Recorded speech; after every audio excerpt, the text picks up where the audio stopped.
리비아의 어느 뜨거운 사막에서 그 사막 한복판에 수도원이 있었는데, 그 수도원에서 한 수도사가 중세시대 이야기입니다. 아주 깊은 영성 수련을 하고 있었습니다. 이 수도사는 하나님의 뜻에 합당한 삶을 살기를 열망했습니다. 어떻게 하면 거룩한 삶을 살까? 그래서 그 사막의 열기를 견디면서 금식하고 고행하고 극기하면서 하루하루를 보냈습니다. 그러니까 이를 지켜보던 마귀가 이 수도사를 어떻게 하면 넘어뜨릴까, 이 신앙을 어떻게 하면 허물어뜨릴까를 계속 시도합니다. 마귀는 먼저 육체적인 욕망으로 그를 유혹했습니다. 먹을 것들, 그리고 돈, 금은 보화들, 약속도 해보고, 근데 안 넘어가요. 이번에는 아름다운 여자를, 그 환영을 쫙 보여주면서 네가 이거 중지하면 내가 이 방향으로 이끌어가겠다. 안 넘어가요. 물질로도 유혹해보고 여러 가지 의심도 심고, 밤에 그 모래 사막에서 기도하는 동안에 맹수들도 왔다 갔다 하게 하고 공포로 위협해봤지만 이 경건한 수도사는 눈 하나 깜짝하지 않았습니다. 온갖 수단을 다 동원해도 통하지 않으니까 마귀들이 이제 완전히 진퇴양난에 빠졌어요. 깊은 고민에 빠져서 회의를 하는데 방법이 없어요. 그때 경험 많고 교활한 늙은 마귀가 나서면서 이렇게 말합니다. 젊은이들, 자네들 능력으로는 안 되는가 보느네. 그럼 내가 한번 해볼까? 이 늙은 마귀, 젊은 마귀들은 우리가 다 해봤는데 안 되는데요. 이 늙은 마귀는 수도사에게 조용히 다가가서 그의 귀에 대고 소곤소곤 아주 작은 목소리로 뭔가를 속삭였습니다. 이 소리를 듣던 이 수도사가 갑자기 그 평온했던 수도사의 얼굴빛이 순식간에 일그러졌어요. 그 자리를 박차고 일어나면서 더 이상 금식하고 기도하는 게 무슨 소용이야, 아무런 의미도 없어, 하나님이 나를 버리셨어, 그러면서 금식하는 걸 중단하고 수도원을 뛰쳐나갔습니다. 깜짝 놀란 젊은 마귀들이 늙은 마귀에게 찾아서 어르신, 도대체 귀에다 대고 무슨 얘기를 하셨길래 이 지독한 수도사가 얼굴이 불그락 푸르락 그리고 도망갔습니까? 성공의 비결이 무엇입니까? 늙은 마귀가 빙그레 웃으면서 이렇게 대답합니다. 별거 아니야. 내가 이렇게 말했어. 이봐 수도사 양반, 당신 동생 알지?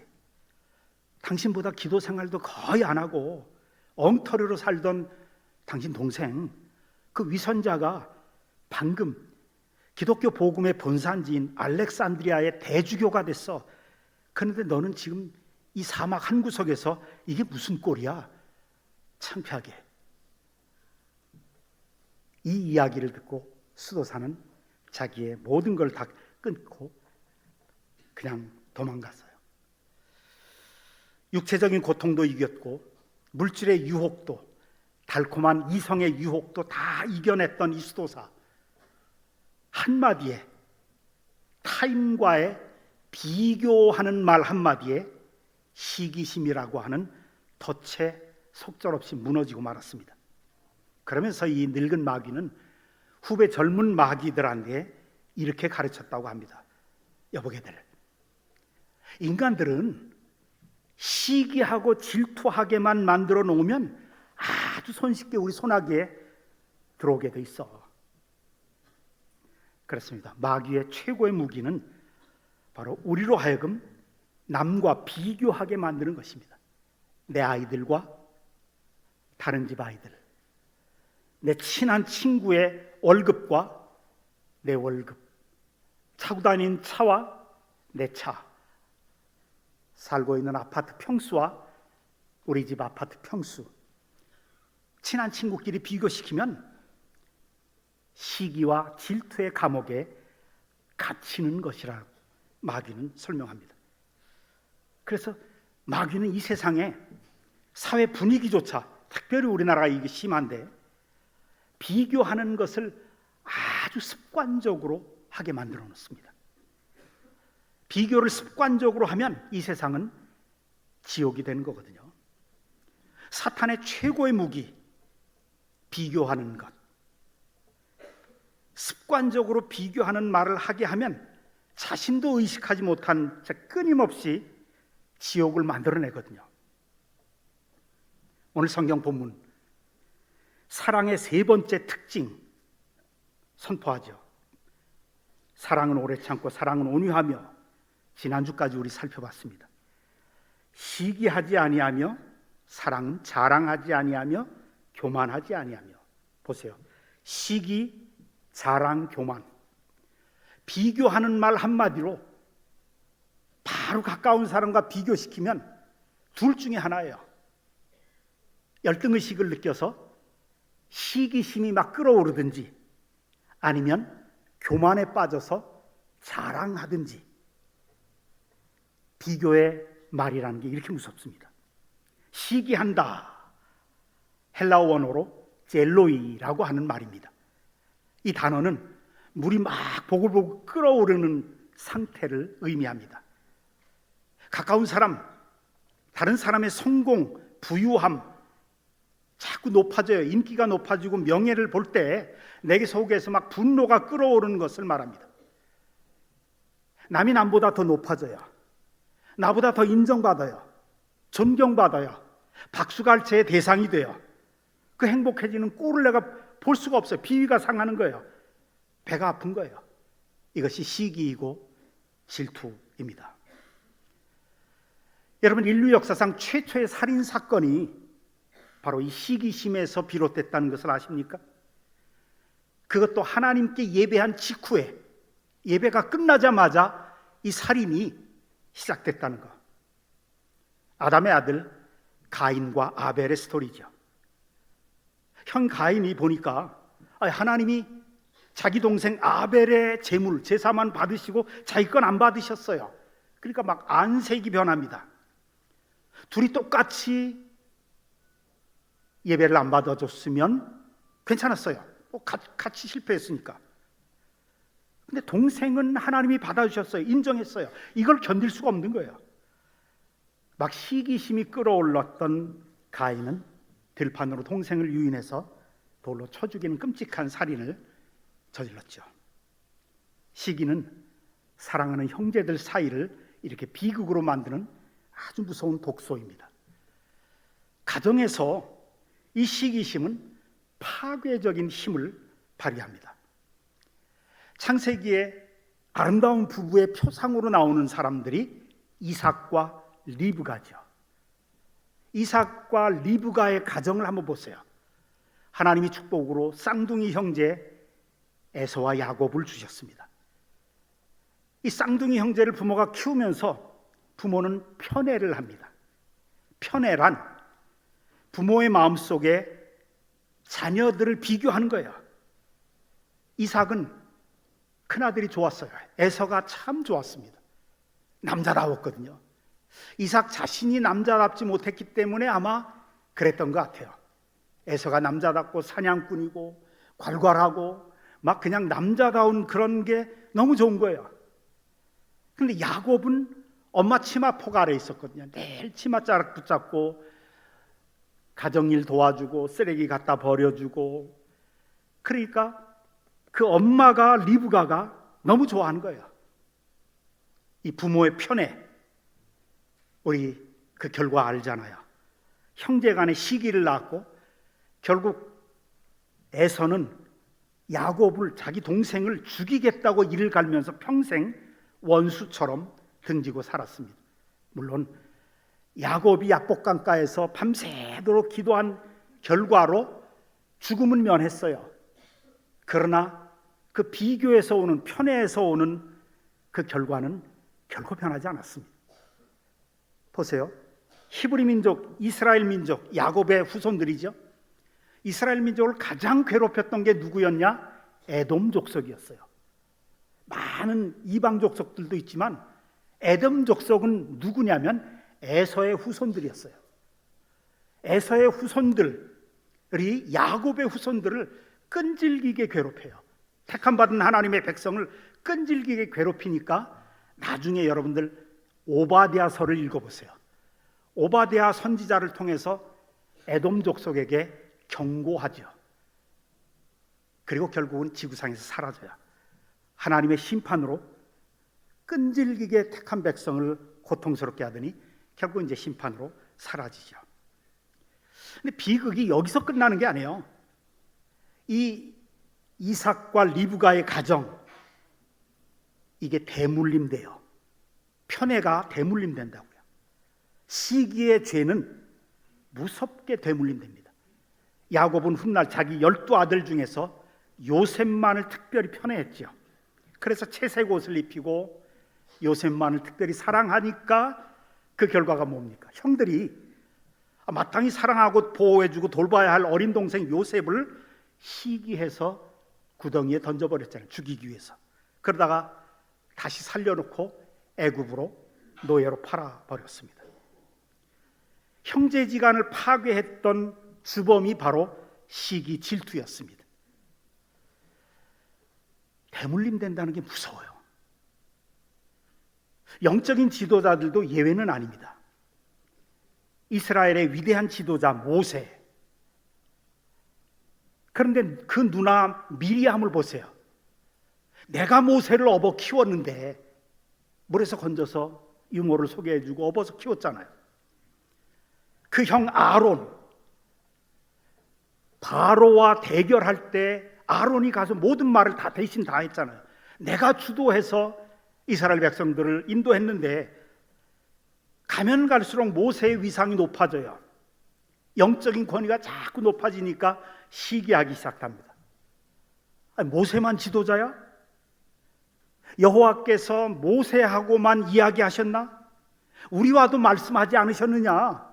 우리도 지도자인데 라면서 정면으로 도전하죠.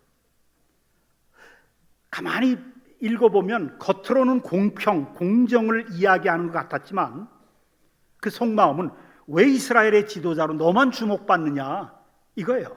시기심이었어요. 결국 미리암은 문둥병에 걸리는 징계를 받죠. 그래서 진영 밖으로 쫓겨나요.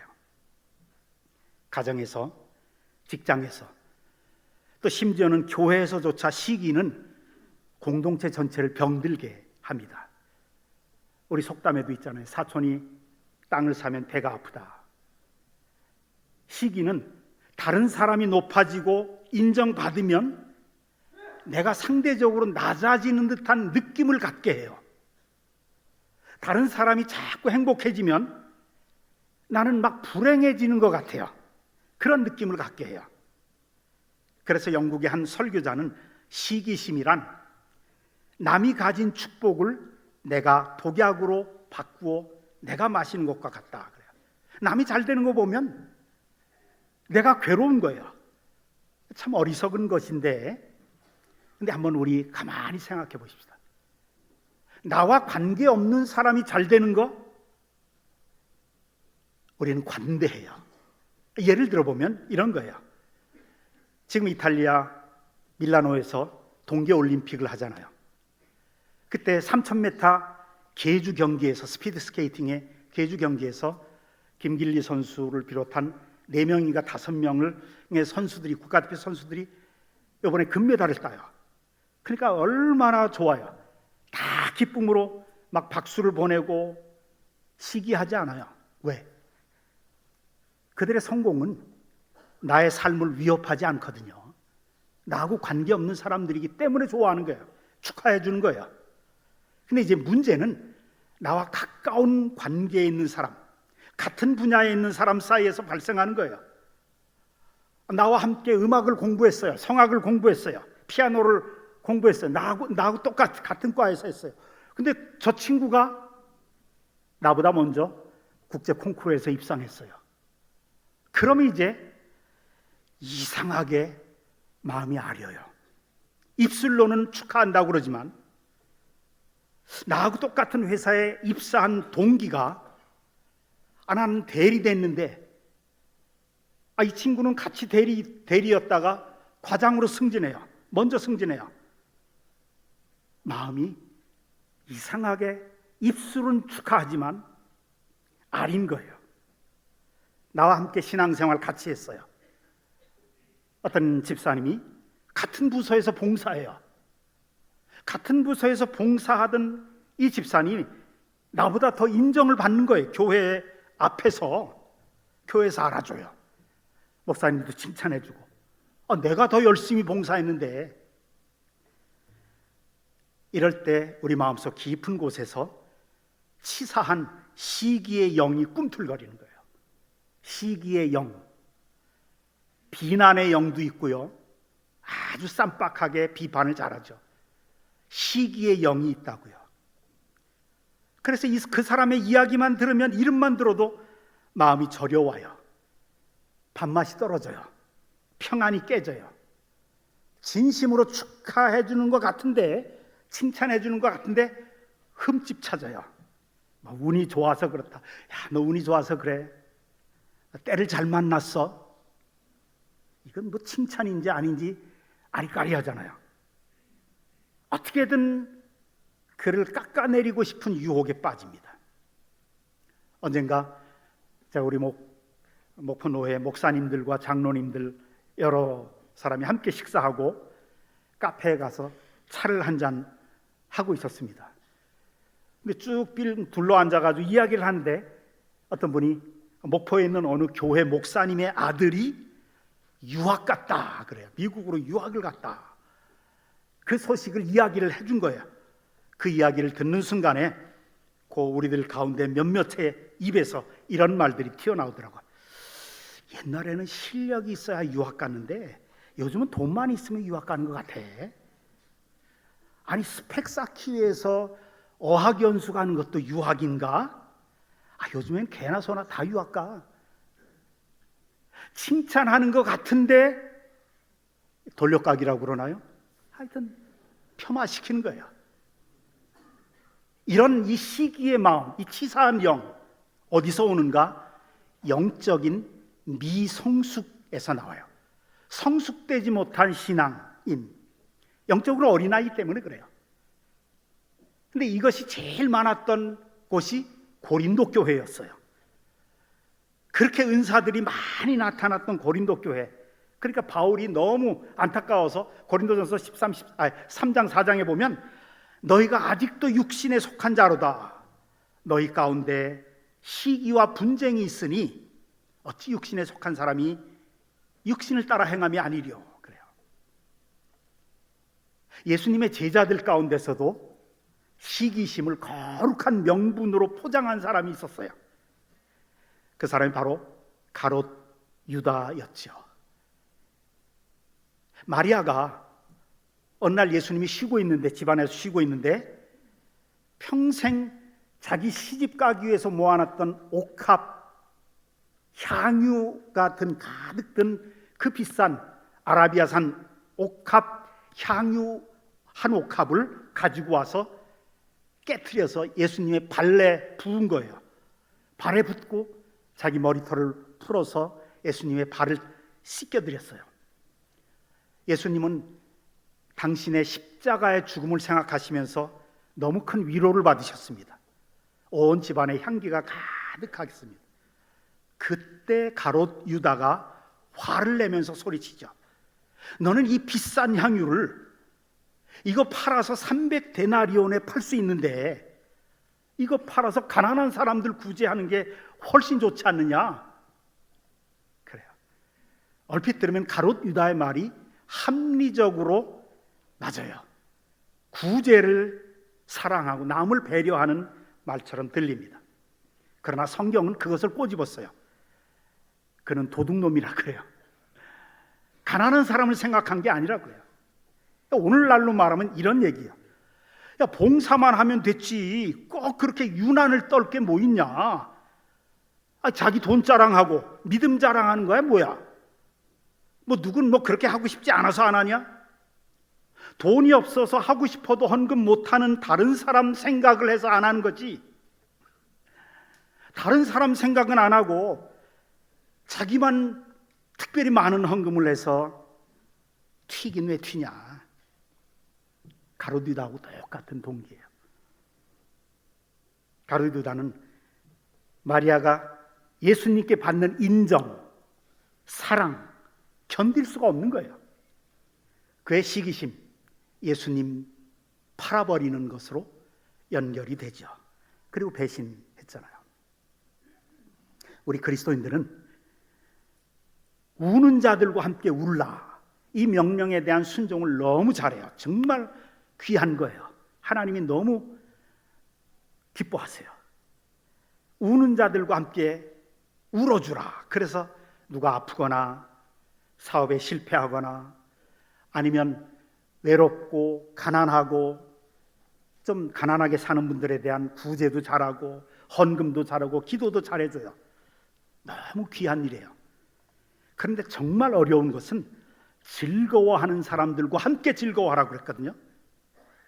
이웃이 성공했을 때, 동료가 나보다 더 앞서 나갈 때,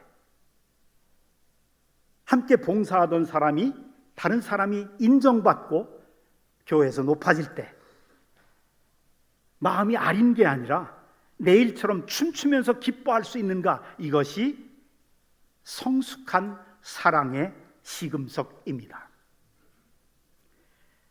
여러분, 시기하는 게 무서운 이유는 뭐냐면, 내가 시기하는 순간에 하나님이 나에게 이미 주신 그 많은 귀한 복들을 보지 못하게 만들어요.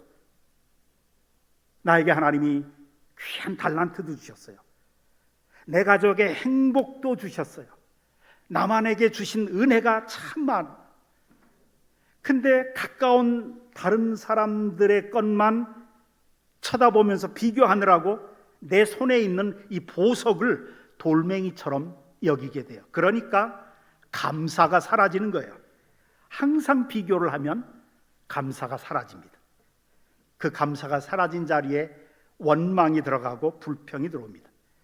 그러면 이제 스스로 불행이라고 하는 감옥 속에 자신을 가두는 존재가 되는 겁니다.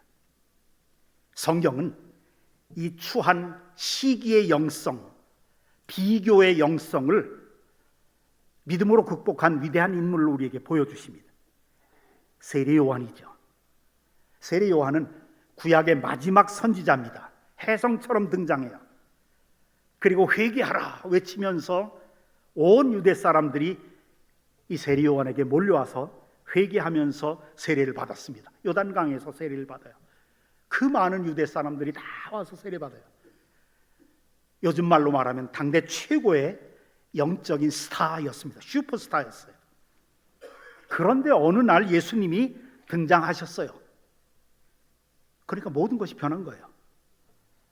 사람들이 세례 요한을 떠나서 예수님께로 몰려갑니다. 요즘 말로 팬덤이 이동하는 거예요. 그러니까 요한의 제자들조차 와서 선생님, 사람들이 다 저 사람에게 갑니다. 인간적으로 생각하면 얼마나 섭섭해요. 얼마나 자존심 상하는 일입니까? 그때 세례 요한이 아주 위대한 고백을 남기죠. 신랑이 오면 들러리인 나는, 신랑 친구는 신랑이 오면 기뻐하는 게 마땅하지 않느냐? 난 들러리다, 신랑 친구다. 나는 이런 기쁨으로 충만하였노라. 그는 흥하여야 하겠고 나는 쇠하여야 하리라. 대단하죠. 저는 이 말씀을 읽을 때마다 정말 은혜 많이 받습니다. 어떻게 이런 고백이 가능할까? 주님을 향한 사랑이 나의 자존심보다 더 컸기 때문에 그렇습니다. 나의 자존심이 높고 아주 강한 사람은 주님을 사랑하는 사랑은 아무것도 아닌 게 돼요. 자존심을, 그게 우상이 되죠. 내가 주인공이 되는 것보다 예수님이 영광 받으시는 것, 이게 더 좋았기 때문에 세례 요한은 그렇게 할 수가 있었습니다. 참된 사랑이란, 성숙한 믿음의 사랑이란 내가 작아지고 그가 높아질 때 박수칠 수 있는 능력입니다. 말씀을 맺겠습니다. 남을 칭찬하는 일에는 인색하면서 남이 잘 되는 것을 깎아내리고 폄하하고 은근히 돌려가게 하고 하는, 그것이 이 세상의 분위기입니다. 이 세상 사람, 그 속에서 우리가 살고 있습니다. 그럴수록 우리 점검해 봐야 됩니다. 내 입술에 비교에서 오는 시기와 비난과 비꼼과 그런 게 있는가? 반성해 봐야 되고, 내 입술에는 정말 진심으로 칭찬해주는 칭찬의 향기가 있는가? 여러분, 이 성숙한 신앙, 시기하지 아니하며 이 사랑은 우리의 의지나 노력으로는 불가능합니다. 왜요? 내 안에 죄된 성품이 있기 때문에, 부패한 성품이 끊임없이 나를 남과 비교해가면서 시기하게 하든 교만하게 하든 자랑하게 하든, 하여튼 내 속에 있는 이 부패한 성품이 계속 비교하게 만들어요. 그러게 우리는 끊임없이 십자가 앞에 나가야 됩니다. 십자가는 내 자아가 죽는 곳이 십자가입니다. 내가 죽어야 비교가 사라지고 시기 질투가 사라집니다. 뿐만 아니라 성령 충만을 구해야 합니다. 성령님이 내 안에서 충만하고 나를 지배할 때, 사촌이 땅을 사면 배 아픈 것이 아니라 내일처럼 기뻐하며 춤을 추게 되는 겁니다. 남이 잘 될 때 진심으로 축복하게 되고, 바라기는 우리 모두가 영적인 어린아이의 일, 마귀의 일인 비교하는 것을 버리고 성숙한 사랑의 사람, 성령의 사람이 다 되시기를 주님의 이름으로 축원합니다. 아버지 하나님,